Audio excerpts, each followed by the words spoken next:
Macam mana kita nak setting jam ni supaya dia ikut apa yang kita nak. Contohnya saya nak 7 malam dia hidup dan dia mati pukul 7.30 pagi esok. Macam mana kita nak setting? Kita kena tolak yang hitam ni ke bawah macam ni. Kena tarik ke bawah. Kena tarik ke bawah. Ikut macam yang saya nak tadi lah. Saya nak pukul 7 malam dia hidup dan 7.30 pagi esok dia mati. Jadi kita setting balik. Untuk setting balik kena tolak ni lah. Yang hitam ni tolak naik ke atas. Guna kuku lah naik ke atas. Macam ni.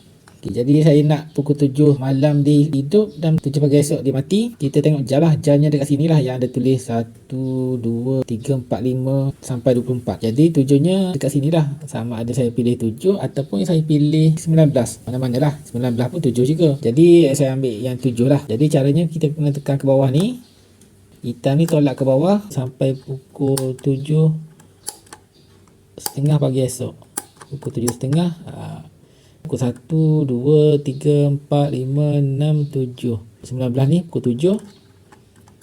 Jadi tolak je sampai dekat 19. Kini pukul 7. Saya nak dia mati pukul 7.30 minit. Jadi ni agak-agak lah. Dia ada 4 je butan dia. Jadi saya ambil 2 je lah. Okay, lepas tu untuk set secara automatik kita kena tolak ke bawah. Okey, macam gini. Baru timer ni dia hidup secara automatik lah. Ikut masa yang kita setting tadi. Okey, lepas tu kita kena on switch ni dulu. Dan kita cucuk kemudian. Lepas tu untuk setting jam ni kita kena tengok anak panas ini. Lepas tu kita tengok jam pukul apa sekarang ni. Sekarang ni pukul 11.52 pagi. Pukul 11.52 pagi maksudnya 23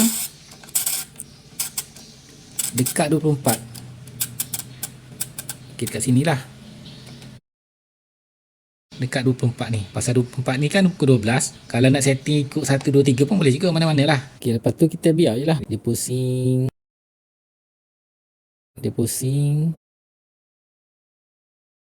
Hidup je lampu merah ni. Lampu yang kita nak pasang timer tadi pun hidup. Kita test sekali lagi. Pusing je ikut masa yang kita setting tadi. Jadi cukup je masa yang kita setting tadi. Okay, dia hidup. Dia pun bergerak lah. Sampai tempat yang kita setting sebelum dia mati. Okay, dia mati. Gitulah caranya.